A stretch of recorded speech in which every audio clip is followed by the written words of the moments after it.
So today we are taking a look at Haryandy Hafid's project named Bisu, the last generation of the fifth gender.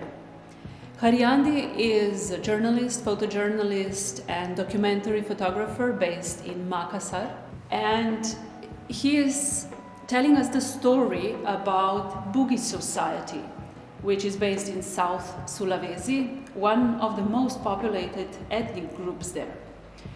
Traditionally, this community recognized 5 genders, which are Mankurai for female, Oroane for male, Bisu, which is intersex, Kalabai for female man, and Kalalai for male woman. Those 5 genders are also symbolized and represented by our fingers, they believe. And the Bisu is not a choice, it is a mission, it is a role to have the power and the duty to mediate between humans and the gods. In previous times, Bisus were advisors and healers to the kings and protectors of tradition, but today they are often pushed to the margins and slowly this tradition is disappearing.